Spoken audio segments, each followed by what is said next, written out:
它的名字叫做紫砂蛇。既然有蛇类专家在场，当然得来讲一讲了。不得不说，现在各种的摄影的配件满大街都是啊，就连只用手机拍拍的朋友身上都是类似的摄影的灯光。下次我们就留个位置啊，想做广告的欢迎来谈了。既然都照亮了，大家来看看这里又有什么小动物吧。没看到的可以暂停一下。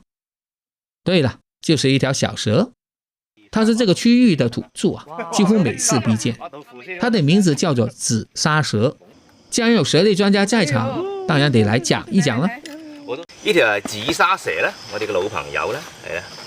嗱，點解叫紫砂蛇咧？因為佢啲顏色有冇睇？有冇留意佢啲顏色？係咪好似嗰啲我哋啲茶具啊、紫砂茶壺咁咧？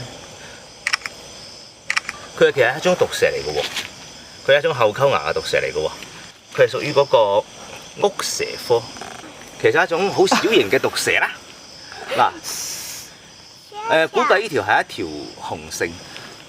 紫砂蛇嘅食物主要係一啲小型嘅蜥蜴同埋蛙類，甚至佢會食一啲其他蛇類嘅幼體嘅喎。佢隻眼係好特別嘅，佢隻眼有少少兇狠，但係咧大家有留意到啦，佢嘅保護色係非常之好嘅。頭先盤喺嗰度嘅時候，就有一條枯樹枝咁樣。